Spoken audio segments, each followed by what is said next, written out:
네, 이재현의 뉴스 정면 승부 2부 시작합니다. 정면 인터뷰 순서인데요. 오늘은 이준석 국민의힘 대표 모셨습니다. 정치 현안과 관련한 얘기 나눠보겠습니다. 안녕하십니까? 네, 안녕하세요. 네. 자, 오늘 들어온 뉴스부터 좀 살펴보도록 하겠습니다. 예, 문재인 대통령이 임기 내에 사면권을 사용하지 않을 것으로 지금 알려져 있습니다. 청와대 고위 관계자 말을 빌어서 지금 뉴스가 들어온 건데요. 자, 이 사면권 사용 임기 말에 사면권을 사용해야 되는 것인지 아니면은 자제해야 되는 것인지 어떻게 생각하세요? 그거야 대통령의 고유 권한이고요. 네. 뭐 예를 들어 박근혜 대통령 사면할 때도 그러면은 뭐 대중적인 여론을 계속 살펴가면서 결정한 것이냐.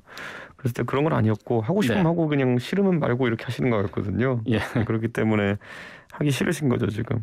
그건 왜냐하면은 지금 사면이 거론되는 인사들에 대한 뭐 여론조사 수치도 몇 번 보도되었고 하지만은 예. 예를 들어서 뭐 김경수 지사의 사면을 진짜 고민한 것이 맞다 그러면은 예.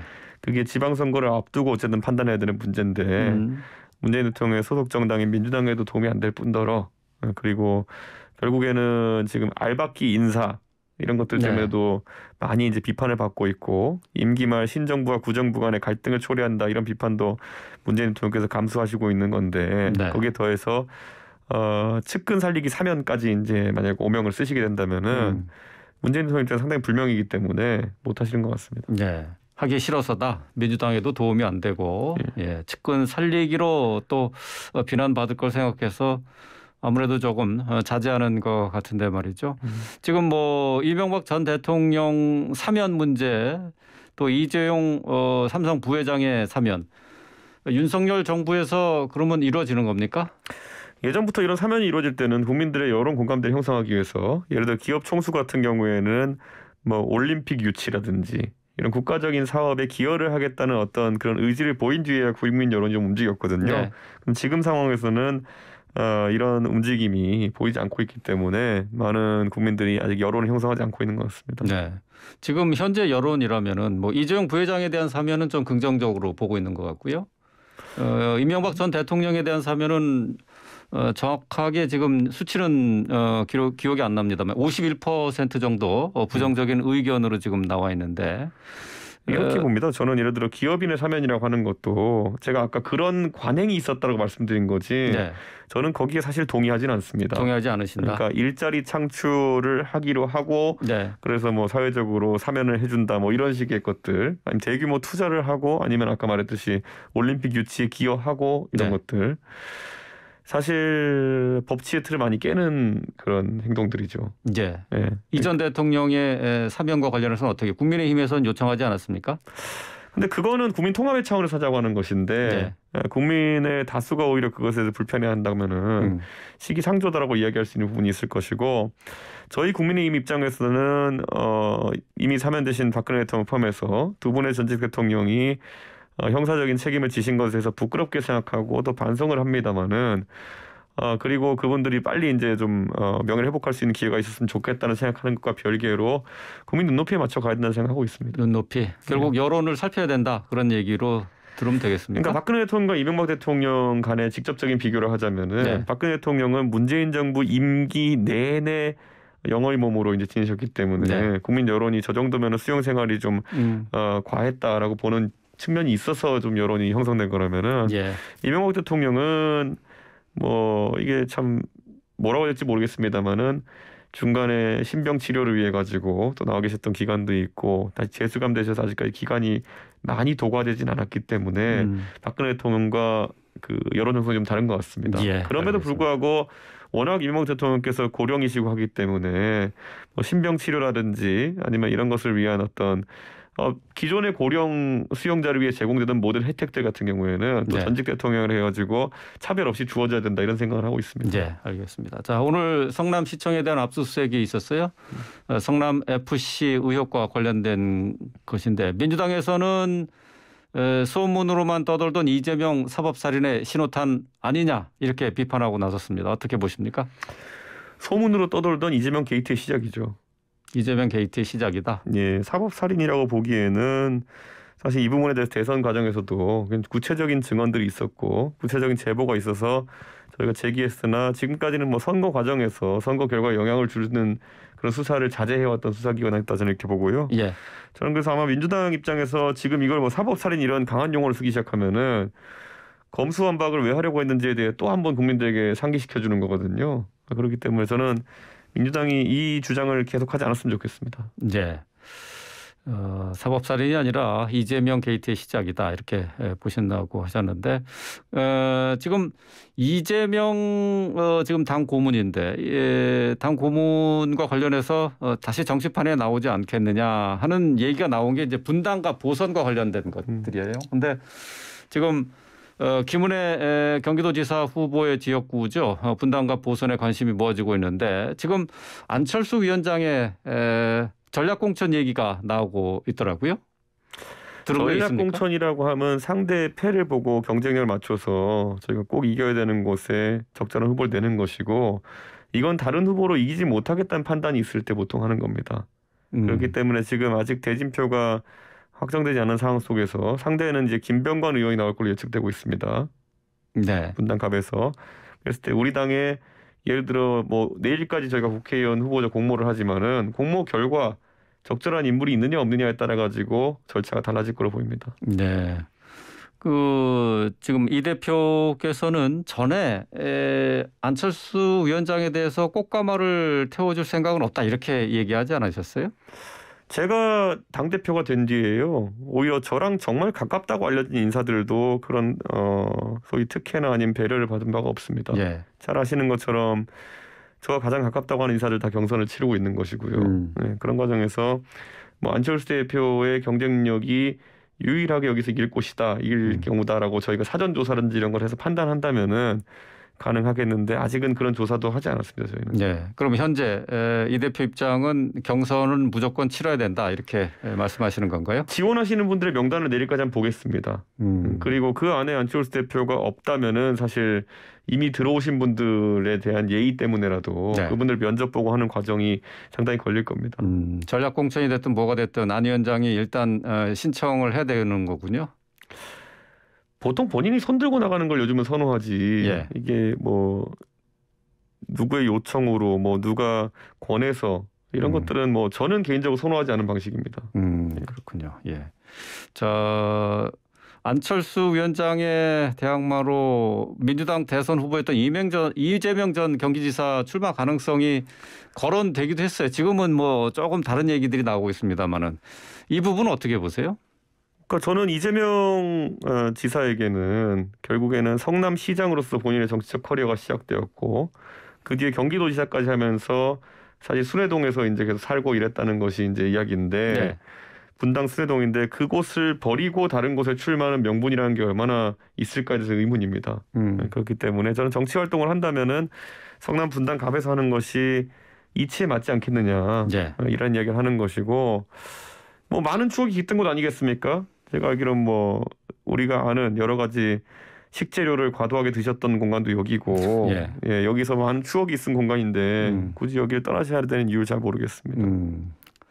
예, 안철수 위원장에게 분당갑 출마를 권유했다. 윤 당선인 측에서 뭐 이런 얘기가 나오고 있는데요. 여기에 대해서 이 대표께서 사실 전제로 우려를 표하셨어요. 어떤 부분에서 잘못됐다고 보시는 겁니까? 당이 가장 이제 제가 당대표하면서 계속 위기에 있을 때는 누군가 익명 인터뷰를 많이 하기 시작하면 그렇습니다. 본인이 뭐 예를 들어 본인이 안철수 위원장이 자질이 좋고 그리고 또 이번 선거에서 중요한 역할을 했다 생각하면은 실명으로 이야기하면 됩니다.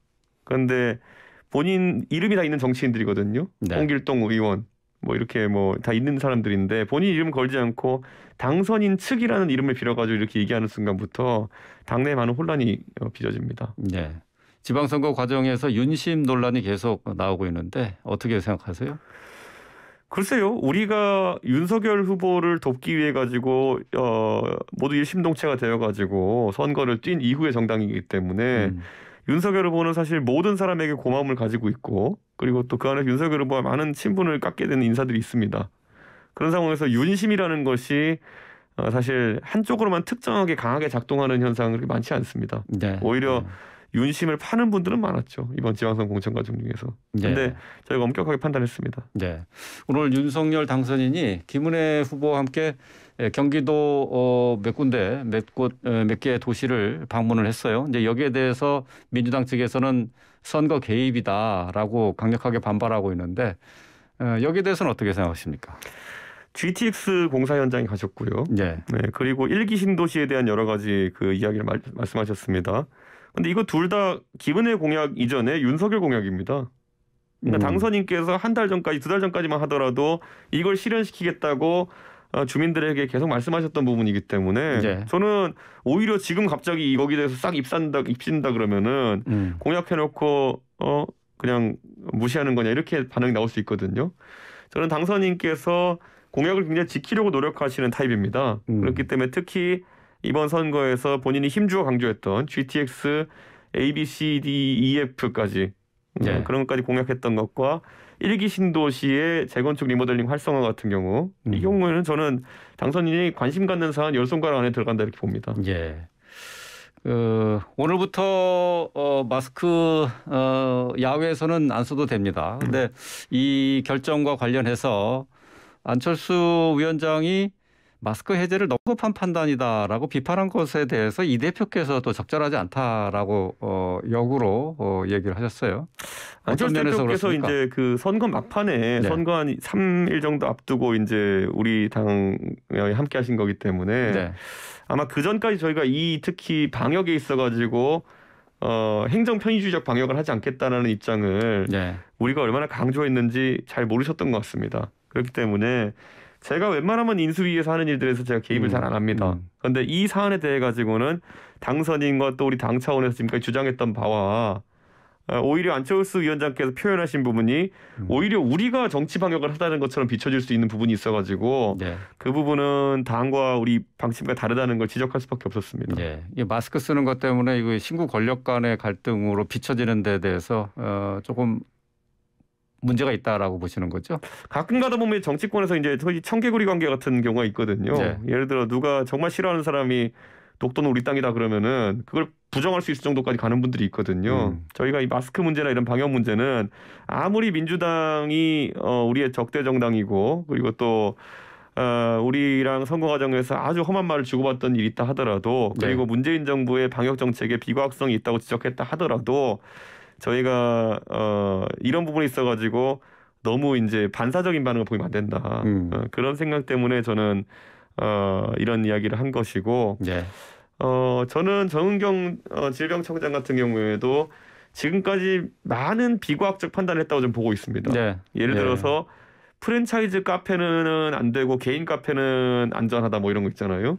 근데 그거야말로 정치인들이 그분들에게 그냥 과학적으로 일할 공간을 주지 않고 때때로 정치적인 발언을 쏟아냈기 때문에 질병관리청이 거기에 쫓아갔다 이렇게 보거든요. 네. 그렇기 때문에 우리도 앞으로는 이 방역은 철저하게 과학의 영역에서 그리고 또 다만 정치인들이 바로잡아야 될 게 있다면은 행정 편의주의적인 발상을 너무 흐르지 않게. 제가 늘 비유하는 게 가끔 관료들은 학교 폭력을 없애라 이런 과제를 내면요. 학교를 없애는 방법을 선택하기도 합니다. 예. 근데 방역에 있어서도 그런 일이 발생하지 않도록 하는 것. 그 정도가 저희가 관여해야 될 부분이지 너무 세세하게 또 들어갈 필요는 없다고 봅니다. 예. 자, 어제 윤석열 대통령 당선인을 보좌할 대통령실 수석급 인선이 마무리됐죠. 평균 연령이 60대 이상이고 청년은 포함되지 않았다. 뭐 이 부분에 비판이 제기가 됐고 또 이번에도 안철수 위원장의 의지는 반영되지 않았다라는 그런 얘기도 있어요. 아무래도 당선인의 목표가 불필요한 정부 조직을 축소하고 그리고 그 정부 조직은 정부조직법을 통과시켜야 되기 때문에 시간이 좀 걸리지만은 대통령실 그리고 청와대를 탈피하는 것부터 그 의지를 관철시키겠다는 거거든요. 네. 그러다 보니까 뭐 안 대표께서 여러 뭐 과학수석이라든지 이런 쪽을 제안하셨겠지만은 줄이자는 방침과 배치된 측면이 있기 때문에 당선인께서 이런 판단하신 걸로 보이고요. 안철수 위원장이 말씀하신 그런 내용들은 의원의 조직이나 이런 것들로 자문기구 형태로 담아낼 수 있다 보는 것 같습니다. 자문기구에 안철수 위원장의 측근 인사들이 좀 참여할 수 있다. 측근뿐만 아니라 뭐 과학계 인사라든지 아니면 벤처업계 인사들 이런 분들은요. 오히려 상근 공무원 자리를 하는 것이 주식 신탁 문제라든지 여러 가지 때문에 좀 부담스러운 경우가 있습니다. 그렇기 때문에 당선 입장에서는 오히려 더 큰 틀에서 그분들과 함께 활동할 수 있는 위원회 조직이라든지 이런 것들을 선호하시는 것 같고 앞으로 지켜봐야죠. 예. 네. 지난 주말에 검찰청법 개정안 통과 과정에서 여야 의원 간의 충돌이 발생했어요. 자, 관련해서 민주당이 국회법과 국회 선진화법 위반 등을 이유로 해서 국민의힘 의원들에 대한 징계를 예고하고 있습니다. 어떻게 대응하실 계획이신가요?